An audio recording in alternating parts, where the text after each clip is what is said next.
കഴിഞ്ഞ ദിവസം ജോയി എന്ന് പറയുന്ന ഒരു പാവപ്പെട്ട ഒരു തൊഴിലാളി, അദ്ദേഹം മുങ്ങി മരിച്ച വാർത്ത ഇതിനോടകം തന്നെ വലിയ രീതിയിലുള്ള ചർച്ചാ വിഷയവും വലിയ രീതിയിലുള്ള വിവാദങ്ങൾക്കും വഴിയൊരുക്കിയ ഒരു സംഭവം എല്ലാവരും ഇതിനോടകം തന്നെ കേട്ടു എന്ന് ഞാൻ വിശ്വസിക്കുന്നു.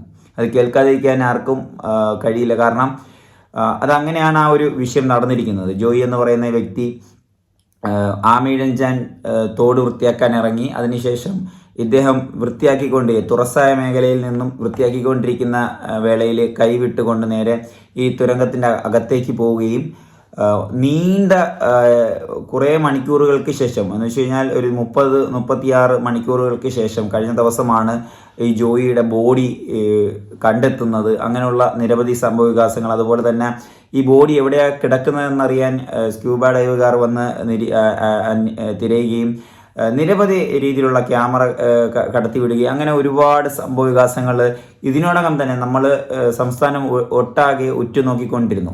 ഒടുക്കം എന്തായാലും ഈ ഒരു സംഭവത്തിനൊരു ക്ലാരിഫിക്കേഷൻ കിട്ടിയിരിക്കുകയാണ്. ഇത് ഈ മരണപ്പെടാനും ഇത്രയും കഷ്ടത അനുഭവിച്ചുകൊണ്ട് ഇത്രയും താമസിച്ച് ഈ ബോഡി പുറത്തെടുക്കാനും കാരണമായത് ഈ തോട്ടിലടിഞ്ഞിരിക്കുന്ന വേസ്റ്റ് ആണ് എന്നുള്ളതാണ് നിഗമനം. ഇതിൻ്റെ വാർത്താ വിശദാംശങ്ങൾ കൊടുക്കാനല്ല ഞാൻ ഈ വീഡിയോ ചെയ്തത്. എൻ്റെ വീഡിയോ പരിശോധിച്ചാൽ നിങ്ങൾക്കറിയാം, ഞാൻ പൊളിറ്റിക്സ് ആയിട്ടുള്ള ഒരു സബ്ജക്റ്റാണ് സംസാരിക്കുന്നത്. അപ്പം ഇതിലും ഒരു പൊളിറ്റിക്സ് അടങ്ങിയിട്ടുണ്ട്. അതുകൊണ്ടാണ് ഞാൻ ഈ വീഡിയോ ചെയ്യാൻ ഉദ്ദേശിച്ചത്. അതുകൊണ്ടാണ് നമ്മുടെ ഉമ്മൻചാണ്ടി എന്ന ഒരു മുൻ മുഖ്യമന്ത്രിയെ നമുക്ക് എല്ലാവർക്കും അറിയാം. ഒരു 8 കൊല്ലത്തിന് മുമ്പ് ഭരിച്ചിരുന്ന കേരള മുഖ്യമന്ത്രി ഉമ്മൻചാണ്ടി, അദ്ദേഹത്തിനെ നമ്മൾ ഈ ഒരു വിഷയവുമായിട്ട് ചേർത്ത് വെച്ച് അനുസ്മരിക്കേണ്ടുള്ള ഒരു സാഹചര്യമാണ് ഇപ്പോൾ കടന്നു പോയിക്കൊണ്ടിരിക്കുന്നത്. ഉമ്മൻചാണ്ടി എന്ന് പറയുന്ന വ്യക്തി എത്രത്തോളം ഒരു മഹാനായിരുന്നു, നമുക്ക് പൂവിട്ട് വർണ്ണിക്കാൻ പറ്റുന്ന ഒരു വ്യക്തിത്വമാണ് ഉമ്മൻചാണ്ടി എന്ന് പറയുന്ന വ്യക്തി. അന്ന് ചെയ്തു വെച്ചിരുന്ന ഓരോ കാര്യവും ഇപ്പോൾ നമ്മൾ നല്ല മനുഷ്യൻ, നല്ലതായിരുന്നു എന്ന് ഏറ്റുപറയേണ്ടുള്ള ഒരു സാഹചര്യത്തിലൂടെയാണ് കടന്നു പോകുന്നത്. ഞാൻ ഇതിൻ്റെ ഒരു വേറൊരു വശം, രാഷ്ട്രീയ വശമാണ് നിങ്ങളിലേക്ക് കാട്ടിത്തരാൻ ശ്രമിക്കുന്നത്. നമ്മുടെ തമ്പാനൂർ KSRTC സ്റ്റാൻഡിൻ്റെ സൈഡ് ഭാഗത്തു കൂടി ഒഴുകിപ്പോകുന്ന ഈ ആമയിഴഞ്ചാൻ തോട് പണ്ട് കാലം മുതലേ വേസ്റ്റുകൾ കൊണ്ട് കുമിഞ്ഞ ഒരു സാഹചര്യമാണ്. അതിന് കാരണമാകുന്നത് ഈ ആമയിഴഞ്ചാൻ തോടിലേക്ക് വെള്ളം വരുന്ന അവിടെയുള്ള ഒരു ചുറ്റുപാടുമുള്ള ഒരു 26 കിലോമീറ്റർ അടങ്ങുന്ന ഒരു മേഖലയിൽ 26 കിലോമീറ്റർ അടങ്ങുന്ന മേഖലയിൽ നിരവധി ഓടകളുണ്ട്. ഈ ഓടകൾ, ഈ ആമയിഴഞ്ചാൻ തോട്, ഇതെല്ലാം അടഞ്ഞു പോകുന്നതും ഇതിലെല്ലാം കുറേ വേസ്റ്റ് അടിഞ്ഞു കൂടുന്നതിനും കാരണം ഉമ്മൻചാണ്ടി സർക്കാരിൻ്റെ പഠനം ഒരു പദ്ധതിയായിട്ട് പുറത്തുവിടുകയുണ്ടായി. അതിൻ്റെ ഒരു പേരെന്ന് പറഞ്ഞാൽ ഓപ്പറേഷൻ ആനന്ദ എന്ന ഒരു പദ്ധതിയിൽ ഈ ഓടയും അതുപോലെ തന്നെ ഈ ആമയിഴഞ്ചാൻ തോടുമൊക്കെ വൃത്തിയാക്കുന്ന ഒരു രീതിയിലേക്ക് ഒരു ബാച്ചിനെ ഏൽപ്പിക്കുകയും അവിടുത്തെ ആ സമയത്തുണ്ടായിരുന്ന കളക്ടർ, അദ്ദേഹത്തിൻ്റെ പേര് ബിനു പ്രഭാകറും അതുപോലെ തന്നെ കുറച്ച് ആളുകളെയൊക്കെ ഏൽപ്പിക്കുകയും ഈ തോടും ഈ ഓടകളും വൃത്തിയാക്കാൻ വേണ്ടിയിട്ട് ഈ ദൗത്യം ഏൽപ്പിക്കുകയും ഒക്കെ ചെയ്തു. അതിനുശേഷം ഉമ്മൻചാണ്ടിയുടെ കീഴിലുള്ള ഈ ഒരു ബാച്ച് ഇതിനു വേണ്ടിയിട്ട് മുന്നിട്ടിറങ്ങുകയും, ആദ്യം തന്നെ പറയട്ടെ, അവർ കണ്ടെത്തിയ ആദ്യത്തെ ഒരു കാര്യം, ഈ പറഞ്ഞിരിക്കുന്ന ഈ ആമയിഴഞ്ചാൻ തോടിൻ്റെ സൈഡിലൂടെ പോകുന്ന ഓടകളും മറ്റ് നിരവധി മേഖലകളിലും കൈകീറി വെച്ചിരിക്കുന്ന ഹോട്ടൽ, അതുപോലെ തന്നെ കഫേ, ജ്യൂസ് സ്റ്റാളുകൾ, അങ്ങനെ വലിയ വലിയ കുറച്ച് ക്യാഷ് ടീമുകളുടെ രാഷ്ട്രീയ പശ്ചാത്തലമൊക്കെ ഉള്ള ആളുകളുടെ നിരവധി സ്ഥാപനങ്ങൾ കടന്നു പോകുന്നുണ്ട്. അതൊക്കെ കൈകേറി വെച്ചിരിക്കുകയായിരുന്നു. അപ്പോൾ അത് തന്നെയാണ് ആദ്യം ഉമ്മൻചാണ്ടി സർക്കാർ കണ്ടെത്തിയത്. പിന്നീട് അതിൻ്റെ ഒരു ഫസ്റ്റ് ഘട്ടം എന്ന രീതിയിൽ ഈ ഓടകളും ഈ ആമയിഴഞ്ചാൻ തോടും ഒക്കെ കുറേശ്ശെ വൃത്തിയാക്കി വരുന്ന വേളയിൽ ശ്രദ്ധിക്കേണ്ടുള്ള ഒരു കാര്യം, 800 ലോഡ് മണ്ണ് വേസ്റ്റ് മാത്രം ഈ ഓടകളിൽ നിന്നും 26 കിലോമീറ്റർ ചുറ്റളവിലുള്ള കാര്യമാണ് ഞാൻ ഈ പറയുന്നത്. 26 കിലോമീറ്റർ ചുറ്റളവിൽ 800 ലോഡ് മണ്ണ് വേസ്റ്റ് മാത്രമാണ് ഈ വൃത്തിയാക്കുന്ന ഈ ഒരു ഓപ്പറേഷൻ ആനന്ദ എന്ന് പറയുന്ന ദൗത്യത്തിൽ നിന്നും ഇവർ പുറത്തെടുത്തത്. ആലോചിച്ച് നോക്കണം. അത് കൂടാതെ പ്ലാസ്റ്റിക് കവറ്, കുപ്പി, അങ്ങനെയുള്ള സംഭവങ്ങൾ വേറെ നിരവധിയുണ്ട്. ഇത് മണ്ണ് വേസ്റ്റ് മാത്രം 800 ലോഡ് ഉണ്ട് എന്നുള്ളതാണ് ശ്രദ്ധേയമായിട്ടുള്ള ഒരു കാര്യം.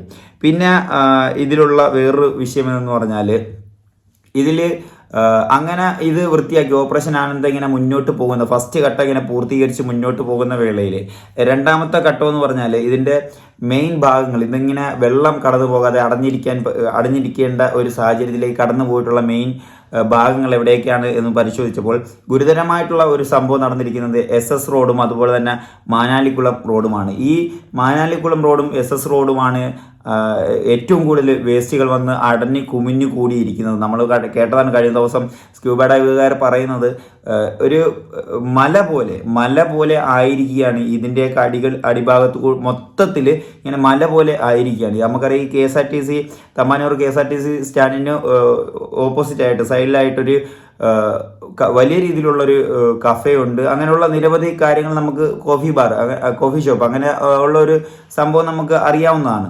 അങ്ങനെയുള്ള നിരവധി കടകളിലെ വേസ്റ്റുകൾ, നിരവധി സ്ഥാപനങ്ങളിലെ വേസ്റ്റുകളെല്ലാം ഇതിലേക്ക് അടിഞ്ഞുകൂടിയാണ് വരുന്നത് എന്നുള്ളതാണ് ശ്രദ്ധേയമായിട്ടുള്ള ഒരു കാര്യം.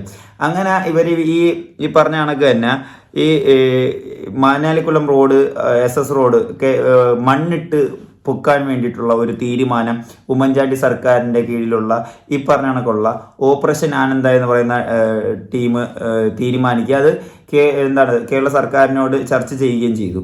അങ്ങനെ ചർച്ച ചെയ്ത ഉടൻ തന്നെ ഈ പറഞ്ഞ കണക്ക് ഈ പറഞ്ഞ കണക്ക് ഈ ഹോട്ടൽ ഉടമകളും ബാർ ഉടമകളും പ്രശ്നത്തിനായിട്ട് വരികയും സർക്കാരിനെതിരെ തിരിയുകയും പ്രതിഷേധവുമായിട്ട് വന്നു. അങ്ങനെ ഈ ഓപ്പറേഷൻ ആനന്ദ എന്ന് പറയുന്ന ഇവരുടെ ഈ പദ്ധതി അവിടെ വെച്ച് സ്റ്റോപ്പ് ആവുകയാണ്. 2015 ഈ ഓപ്പറേഷൻ ആനന്ദ വരുന്നത്. അവിടെ വെച്ച് സ്റ്റോപ്പ് ആവുകയാണ്. അതിനുശേഷം ഇന്നേ വരെ ഈ ആമയിഴഞ്ചാൻ തോടോ അതുപോലെ തന്നെ SS റോഡോ മാനാലിക്കുളം റോഡോ അതൊന്നും അവിടെയുള്ള ഓടകളും ഈ പറഞ്ഞ കണക്കുള്ള കുളത്തിലും ഒരു ക്ലീനിങ് പ്രശ്നമോ വിഷയമായിട്ടോ അല്ലെങ്കിൽ തന്നെ ഇതിനെ ഒന്ന് നവീകരിക്കാനോ ഒന്നും സർക്കാർ ഒരുങ്ങിയിട്ടില്ല എന്നുള്ളതാണ് ശ്രദ്ധേയമായിട്ടുള്ള കാര്യം. ഇതിനുശേഷം കോർപ്പറേഷനിൽ നിന്ന് നോട്ടീസൊക്കെ റെയിൽവേക്ക് അയച്ചു. റെയിൽവേയുടെയൊക്കെ അടുത്തുകൂടിയാണ് പോകുന്നത്. അപ്പോൾ റെയിൽവേക്ക് അയച്ചു എന്നൊക്കെ പറയുന്നുണ്ട്. അതിലൊക്കെ എത്രത്തോളം വാസ്തവം ഉണ്ട് എന്ന് എനിക്കറിയില്ല. എന്തായാലും ഒടുക്കം ഈ ജോയിയെ മരണത്തിലേക്ക് കയറ്റി വിട്ടത് ഈ റെയിൽവേ വകുപ്പാണ്. റെയിൽവേ വകുപ്പിൽ നിന്നുമാണ് ഈ ആമയിഴഞ്ചാൻ തോട് വൃത്തിയാക്കാൻ വേണ്ടിയിട്ട് ആ ഒരു മേഖല എന്ന് വെച്ച് കഴിഞ്ഞാൽ ജോയി ഇറങ്ങുന്ന ഭാഗത്ത് ഒരു ഗ്രില്ലിട്ട് അടച്ചിരിക്കുകയാണ്. അവിടെ മാത്രമാണ് കുറച്ച് ഓപ്പൺ ആയിട്ടുള്ളത്. പിന്നീട് 120 മീറ്റർ എങ്ങാണ്ട് നീളത്തിൽ ഇങ്ങനെ തുരങ്കമാണ്. ആ തുരങ്കത്തിനടിയിൽ കൂടിയാണ് ഈ വെള്ളം കടന്നു പോകേണ്ടതും ഈ വേസ്റ്റും കടന്നു പോകുന്നത്. അപ്പോൾ ഇദ്ദേഹം ഈ ഓപ്പണായിരിക്കുന്ന സ്ഥലത്ത് വൃത്തിയാക്കിക്കൊണ്ടിരിക്കുന്ന സമയത്താണ് കൈ വിട്ടുകൊണ്ട് നേരെ ഈ തുരങ്കത്തിൻ്റെ അകത്തേക്ക് പോകുന്നത്. പിന്നീട് അദ്ദേഹത്തിനെ കാണാനില്ല, മരണപ്പെട്ടു. നീണ്ട മണിക്കൂറുകൾക്ക് ശേഷം അദ്ദേഹത്തിൻ്റെ ബോഡിയാണ് പുറത്തു വരുന്നത്. അങ്ങനെ കാര്യങ്ങൾ മുന്നോട്ട് പോകുമ്പോൾ ഒരു കാര്യം മനസ്സിലാക്കേണ്ടത്, ഇതിൽ രാഷ്ട്രീയം അടങ്ങിയിട്ടുള്ളതിൻ്റെ ആ ഒരു വശമാണ് ഞങ്ങൾക്ക് മനസ്സിലാക്കി തന്നത്. അപ്പോൾ ആ ഒരു സമയത്ത് ഉമ്മൻചാണ്ടി സർക്കാർ കൊണ്ടുവന്നിട്ടുള്ള ഓപ്പറേഷൻ ആനന്ദ എന്ന് പറയുന്ന ആ ഒരു പദ്ധതി അദ്ദേഹം ആ സമയത്ത് കൊണ്ടുവന്നത് അവിടെ നിന്നും ഈ വലിയ വലിയ മുതലാളിമാരുടെ പ്രതിഷേധത്തിൽ വീണു പോകാതെ അത് ഇതുവരെ നീണ്ടുപോയിരുന്നെങ്കിൽ ഈ കാലഘട്ടം വരെയും അതിങ്ങനെ ക്ലീൻ ചെയ്ത് നല്ല രീതിയിൽ മണ്ണൊക്കെ ഇട്ട് പൊക്കി ഓടയൊക്കെ നല്ല സ്മൂത്തായിട്ട് വെള്ളമൊഴുകി പോകുന്ന ഒരു പശ്ചാത്തലത്തിലാക്കിയിരുന്നെങ്കിൽ ഒരിക്കലും ജോയിയെപ്പോലുള്ള ഒരു പാവപ്പെട്ട ഒരു മനുഷ്യൻ, നമ്മളെ കൂട്ടത്തിലുള്ള ഒരു അംഗം മരണപ്പെടില്ല എന്ന് വേണം ഇതിലെ അടിവരയിട്ട് നമുക്ക് പറയാൻ. അപ്പോൾ ഈ ഉമ്മൻചാണ്ടി സർക്കാർ 2016 ഇറങ്ങിയതിന് ശേഷം ഇതുവരെയും അങ്ങോട്ട് ആരും തിരിഞ്ഞു നോക്കിയിട്ടില്ല എന്നുള്ളതാണ് ശ്രദ്ധേയമായിട്ടുള്ള ഒരു കാര്യം. അപ്പോൾ പൂർണ്ണമായിട്ടുള്ള ഇതിന് ഉത്തരവാദി നമ്മുടെ കേരള സർക്കാരാണ്. രണ്ടാമത് നമ്മുടെ സമൂഹമാണ്. സമൂഹം നമ്മുടെ മ്ലേച്ഛമായിട്ടുള്ള ചിന്താഗതി കാഴ്ചപ്പാടിൽ നമ്മളിങ്ങനെ വേസ്റ്റുകൾ കുമിഞ്ഞു കൂട്ടി ഇപ്പോൾ സർക്കാർ എത്രത്തോളം ആ നിയന്ത്രണത്തിനെ വില കൽപ്പിക്കുമെന്നുള്ളത് നമുക്കറിയാവുന്നതാണ്. ഇവിടുത്തെ ഒരു രീതി നമുക്കറിയാവുന്നതാണ്. ഇപ്പോൾ തന്നെ പറഞ്ഞ കണക്ക് രാഷ്ട്രീയക്കാരുടെയൊക്കെ ആധിപത്യത്തിൽ കൈക്കൂലി കൊടുത്തും ഇത് കൊടുത്തൊക്കെ ചില മേഖലകൾ കൈകേറി വെച്ചിരിക്കുന്ന നീണ്ട് അവരുടെ ബിസിനസ് വളർത്തിക്കൊണ്ട് പോകുന്ന ഒരു സാഹചര്യം നമുക്ക് അറിയാവുന്നതാണ്. അപ്പോൾ നമ്മുടെ സമൂഹത്തിനും ഇതിലൊരു പങ്കുണ്ട്. അവരിങ്ങനെ വേസ്റ്റുകൾ കൊണ്ട് ഇതിനകത്തു കൂടി കടത്തി വിടുന്നു. അങ്ങനെ ഒടുക്കം ഇതൊരു വേസ്റ്റിൻ്റെ ഒരു കൂമ്പാരമായി മാറി വെള്ളമൊഴുക്കുക. അതിൽ സ്ക്യൂബ ഡൈവുകാർ പറയുന്നത് കേൾക്കണം, നീർച്ചാല് പോലെ, ചെറിയ ചാല് പോലെയാണ് വെള്ളം പോകുന്നത്. ഒന്ന് ആലോചിച്ച് നോക്കുക. അത്രയും വലിയ ഒരു ഓടയിൽ നിന്നും ചെറിയ ചാല് പോലെ എന്ന് പറയുമ്പോഴത്തേക്കിൽ അത്രയ്ക്കും വേസ്റ്റ് മാത്രമാണ് ഉള്ളതെന്നാണ്. അകത്തുനിന്ന് എന്തെങ്കിലും ദൂരെ നിന്ന് എന്തെങ്കിലും ഒഴുകി വന്നു കഴിഞ്ഞാൽ തങ്ങിക്കിടക്കും. പിന്നെ അവിടെ നിന്ന് ഒരു ബോഡി പോലും, ഒരു വെയിറ്റുള്ള സംഭവം പോലും മുന്നോട്ട് പോകില്ല. കാരണം അത്രത്തോളം കൂമ്പാരമായി എന്നുള്ളതാണ് കേൾക്കുന്നത്. എനിക്ക് ഉമ്മൻചാണ്ടി സർക്കാരിനെയാണ് എനിക്ക് അനുസ്മരിക്കാനുള്ളത്. അതാണ് ഞാൻ ഈ വീഡിയോ എടുത്ത് ചെയ്യുന്നത്. ഇതിൽ ശ്രദ്ധേയമായിട്ടുള്ളൊരു കാര്യം, ഈ പദ്ധതി, ഈ ഓപ്പറേഷൻ ആനന്ദ കൊണ്ടുവന്നിട്ടുള്ള ഉമ്മൻചാണ്ടി സർക്കാർ അവർ ഏൽപ്പിച്ച അവിടെയുള്ള കളക്ടർ ബിനു പ്രഭാകരും അതുപോലെ തന്നെ ജിജി തോമസ് എന്നൊക്കെ പറയുന്ന അവരെല്ലാവർക്കും കൂടിയായിട്ടാണ് ഈ ദൗത്യം കൊടുത്തിരുന്നത്. അപ്പോൾ ജിജി തോമസ് അന്ന് ഉമ്മൻചാണ്ടി സർക്കാരിൻ്റെ മന്ത്രിസഭയിൽ ഉന്നയിച്ച ഒരു കാര്യമുണ്ടായിരുന്നു, ഞാൻ ഈ പദ്ധതിയുമായിട്ട് മുന്നോട്ട് പോകാൻ പ്രാപ്തനാണ്, പക്ഷേ എനിക്ക് ഒരു കാര്യം മാത്രം സർക്കാർ ചെയ്തു തരണമെന്ന് ഉമ്മൻചാണ്ടി സർക്കാരിനോട് പറയുകയുണ്ടായി. അപ്പോൾ ചോദിച്ചപ്പോൾ പറഞ്ഞത്, ഞാൻ ഈ ആമയിഴഞ്ചാൻ തോടും അതുപോലെ തന്നെ SS റോഡും മാനാലിക്കുളം റോഡൊക്കെ ഇതിനകത്തുള്ള 26 കിലോമീറ്ററിനകത്തുള്ള പരിധിയിലുള്ള ഓടകളും എല്ലാം വൃത്തിയാക്കാൻ വേണ്ടിയിട്ട് ഞാൻ ഇറങ്ങാം, പക്ഷേ ആ പദ്ധതിയുമായിട്ട് കളക്ടറുമായിട്ടൊക്കെ മുന്നോട്ട് പോകാൻ താല്പര്യമുള്ള ആളാണ്, പൂർണ്ണമായിട്ട് ഞാൻ സഹകരിക്കും. ഇതിനൊക്കെ എനിക്കൊരു ഒരു മാനദണ്ഡം മാത്രം ഒന്ന് നിങ്ങൾ ക്ലിയർ ചെയ്ത് തരണം. അതിൻ്റെ ചോദിച്ചപ്പോൾ പറഞ്ഞത്, ഇതിൽ ഞാൻ ഈ ദൗത്യവുമായിട്ട് മുന്നോട്ട് പോകുമ്പോൾ രാഷ്ട്രീയക്കാരോ മന്ത്രിമാരോ കുത്തക കമ്പനിക്കാരുടെയോ ഒരു പ്രതിഷേധമോ അല്ലെങ്കിൽ ഒരു എന്തെങ്കിലും ഒരു തടസ്സമായിട്ട് വരരുത് എന്നുള്ള ഒരു മുൻകൂർ ജാമ്യം ഉമ്മൻചാണ്ടി സർക്കാരിനോട് ചോദിക്കുക. അപ്പോഴും തന്നെ ആ ഒരു നിമിഷം തന്നെ ഉമ്മൻചാണ്ടി സർക്കാരിൻ്റെ മന്ത്രിസഭ അത് ഒരു കുഴപ്പവും വരില്ല, ഫുൾ സപ്പോർട്ടോട് കൂടി ആ ഒരു പദ്ധതിക്ക് പണവും എല്ലാം 12-13 കോടിയാണെന്ന് തോന്നുന്നു എൻ്റെ ഒരു ഓർമ്മയിൽ, അത്രയും കോടി രൂപയും എല്ലാം കൊടുത്തുകൊണ്ടാണ് ഈ നവീകരണ പരിപാടിയും ഈ ഓപ്പറേഷൻ ആനന്ദ എന്ന് പറയുന്ന ചടങ്ങുമായിട്ട് മുന്നോട്ട് പോയത്.